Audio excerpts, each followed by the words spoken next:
In the silence of the sea, a small and hidden weapon is ready to unleash its deadly force.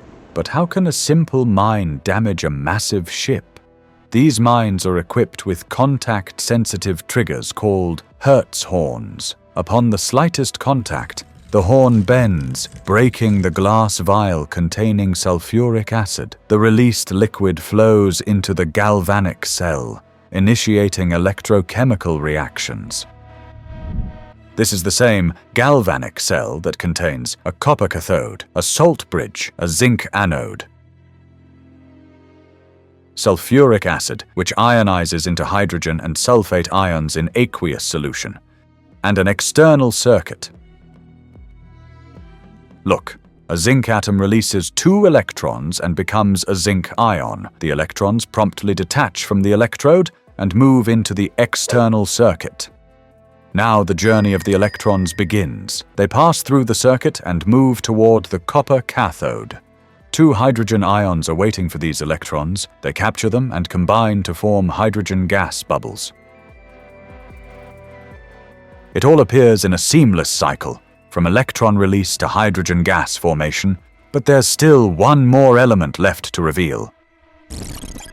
The salt bridge maintains charge balance by directing nitrate ions toward the anode to offset positive charges, while potassium ions move to the cathode to neutralize negative charges.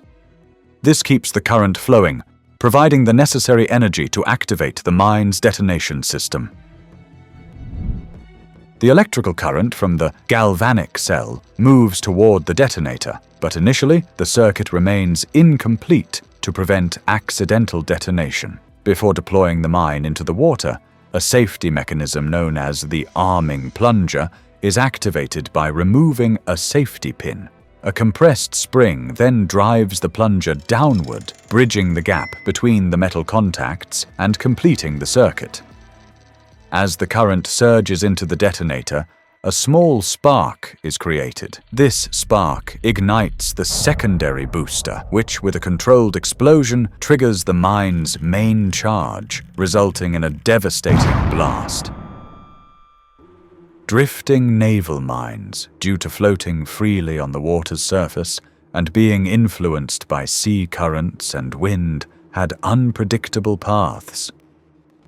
This dangerous trait led them to collide with friendly ships and even civilian vessels, posing serious threats. For this reason, moored mines were introduced as replacements. But how do these new mines actually work?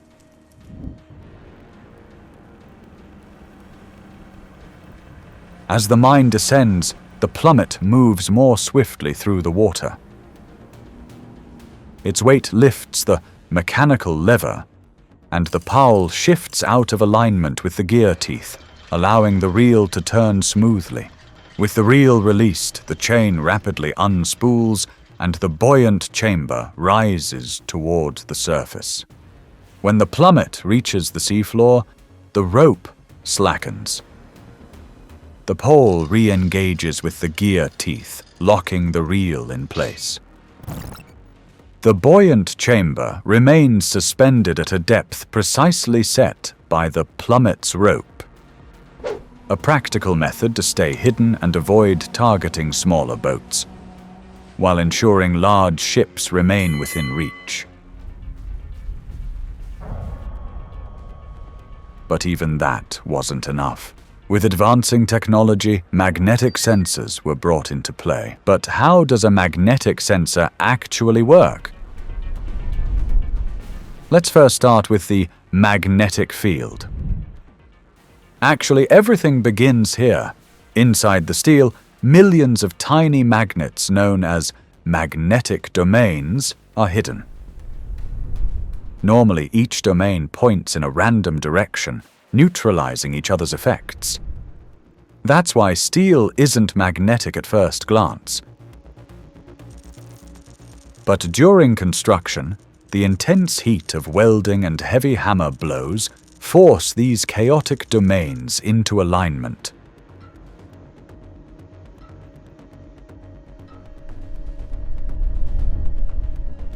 After cooling, Nearly all domains lock in the same direction, creating a permanent magnetic field within the ship's hull.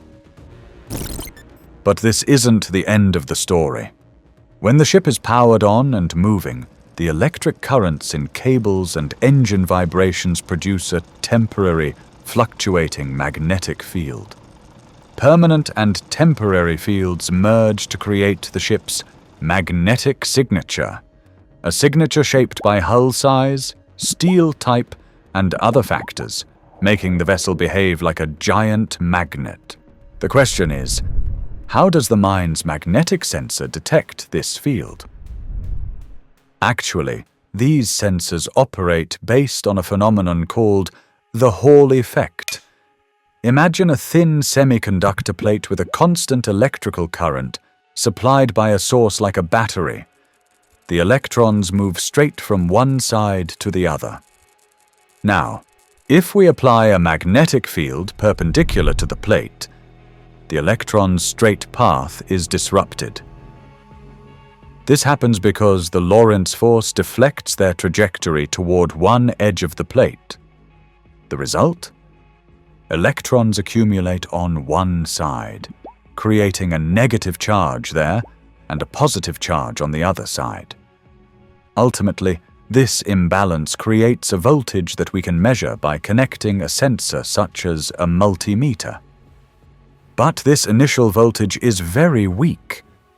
That's why an amplifier boosts this signal thousands of times, making it usable.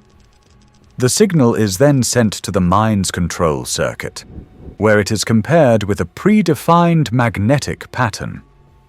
If it matches and exceeds a certain threshold, the mine activates.